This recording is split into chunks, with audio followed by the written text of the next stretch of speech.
नमस्कार। आप देख रहे हैं खबरों पर सवाल। आज हम बात करने वाले हैं मोदी सरकार के महिला आरक्षण बिल के गिर जाने को लेकर। भारतीय जनता पार्टी के प्रधानमंत्री नरेंद्र मोदी से लेकर पार्टी के तमाम सारे मंत्री, संगठन के पदाधिकारियों से लेकर अनेक मुख्यमंत्री, अनेक राज्यों के प्रदेश अध्यक्ष, मंत्री सभी इस बात का ढिंढोरा पीट रहे हैं और चिल्ला कर कह रहे हैं कि कांग्रेस सहित दूसरी पार्टियों ने महिलाओं के हक को कुचल दिया है। महिला आरक्षण बिल पास होने नहीं दिया है और ये पार्टियां और इन पार्टी के नेता नहीं चाहते कि महिलाओं को उनका अधिकार मिले।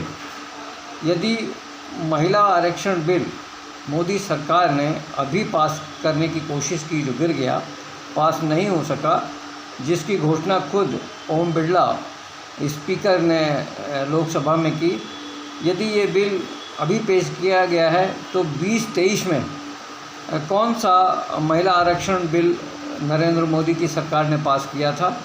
और गोदी मीडिया ने और भारतीय जनता पार्टी के प्रधानमंत्री से लेकर तमाम सारे नेताओं ने उसका गुणगान किया था और ये कहा था कि अब महिलाओं को उनका हक मिलेगा।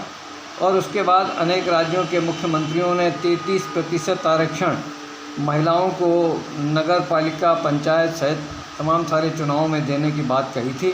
तो फिर वो क्या था? सच्चाई कुछ और है। ये शायद मोदी जी और उनकी सरकार के मंत्री बताना नहीं चाहते। इस बिल को लेकर जहां मध्य प्रदेश की मुख्यमंत्री उमा भारती ने भी कटाक्ष करते हुए कहा कि जब तक ओबीसी की महिलाओं का, दलित महिलाओं का आरक्षण इसमें नहीं किया जाएगा तब तक ये बिल किसी मायने में पूरा नहीं होगा। तो वहीं भारतीय जनता पार्टी की दूसरी जो तेज तर्राक महिला पूर्व मुख्यमंत्री हैं, भाजपा की वरिष्ठ नेता हैं वसुंधरा राजे सिंधिया, उन्होंने तो खुलेआम इस बिल का और मोदी जी सरकार की इस जो आलोचना वो आजकल बिल गिर जाने को लेकर कर रहे हैं, उसकी खुली आलोचना की है। और इतना ही नहीं, उन्होंने मोहन भागवत को पत्र लिखकर ये कहा है कि 2023 में जो महिला आरक्षण बिल पास हुआ था उसे आप लागू कराएं। महिलाओं के साथ अन्याय की बात तो हमारी ही पार्टी के नेता और हमारी सरकारें कर रही हैं। तो उन्होंने मोहन भागवत को और बहुत सारी बातें लिखी हैं। अब देखना ये है कि मोहन भागवत इस तेज तर्राक और अनुभवी महिला नेता और पूर्व मुख्यमंत्री राजस्थान, जो अपने आप में बहुत सशक्त हैं, मजबूत हैं, उनके इस पत्र पर क्या कार्रवाई करते हैं, कोई बयान देते हैं या नहीं। लेकिन इतना ज़रूर है कि इस महिला आरक्षण बिल के माध्यम से सरकार एक तो परिसीमन का खेल करने वाली थी, दूसरी जनगणना का खेल करने वाली थी, और तीसरी जो कहानी है वो ये है कि नरेंद्र मोदी की सरकार देश की लोकसभा की सीटों को डबल करने वाली की कहानी है। यानी इस महिला आरक्षण बिल संशोधन के नाम पर ये 2-3 बातें सरकार और भी करना चाहती थी, जो इस बिल के साथ यदि ये पास हो जाता तो वो भी लागू हो जाती। शायद विपक्ष की पार्टियों ने, उनके नेताओं ने इन तमाम सारी बातों को गहराई से देखा, समझा और नरेंद्र मोदी सरकार की नीयत को पहचान लिया और इसके बाद उन्होंने इस बिल को गिरवा दिया। और अब ये बिल शायद मोदी की सरकार में तो पास होना संभव नहीं है, लेकिन इतना ज़रूर है, इसके बहाने पूरे देश में मोदी जी और उनकी पार्टी की, उनकी सरकार के तमाम सारे मंत्री, नेता और जो भी लोग भारतीय जनता पार्टी समर्थक हैं, वो सब कांग्रेस, सपा और ममता बनर्जी की पार्टी सहित तमाम सारी जो विपक्ष की पार्टियां हैं, उनकी आलोचना करने से नहीं चूकेंगे। अब महिला आरक्षण को लेकर जो बातें की जा रही हैं ये कहीं ना कहीं गलत है।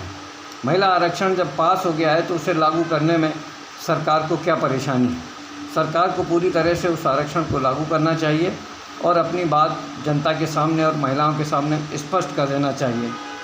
मोदी जी ने एक बार ये भी कहा कि पुरुषों को अपने घर की महिलाओं की आवाज़ को सुनना चाहिए। शायद मोदी जी ये भूल गए कि उन्होंने खुद कभी भी अपनी पत्नी जसोदाबेन की आवाज़ को नहीं सुना। यदि उनकी आवाज़ को सुना होता तो शायद आज मोदी जी को ये शब्द नहीं कहना पड़ते कि मर्दों को अपने घर की महिलाओं की आवाज़ को सुनना चाहिए। नरेंद्र मोदी जी और उनकी पार्टी अक्सर विभाजन की बात करती है। महिला हो या पुरुष हो, अब इनमें ही अंदर बंटवारा करने का प्रयास सरकार ने शुरू कर दिया है। पहले 3 तलाक का मामला था। जब 3 तलाक बिल पास किया गया तो मुस्लिम महिला और पुरुषों में ही आपस में विवाद करा दिया, बंटवारा करा दिया। और अब महिला आरक्षण के नाम को लेकर हिंदू महिलाओं और हिंदू पुरुषों, पति पत्नी के बीच में शायद सरकार ये विभाजन की कार्रवाई कराने का असफल प्रयास कर रही है। अब देखना ये होगा कि इस आरक्षण बिल को लेकर जो महिलाओं के नाम पर राजनीति की जा रही है, ये कहाँ तक जाएगी और इसका क्या असर होगा हमारे देश पर, हमारे देश की महिलाओं पर। अब जब ये खबरें सोशल मीडिया में हैं, प्रिंट मीडिया में हैं, बड़े बड़े चैनलों पर भी ये चलाई जा रही हैं और ये कहा जा रहा है कि विपक्ष की पार्टियों ने महिलाओं के साथ धोखा किया है, महिलाओं के हकों को मारने की कोशिश की है और अब ये महिलाएं उन्हें माफ़ नहीं करेंगी, तो ऐसी स्थिति पर इन खबरों पर सवाल होना मुमकिन है। खबरों पर सवाल के लिए मैं जय सिंह चौहान, भोपाल से।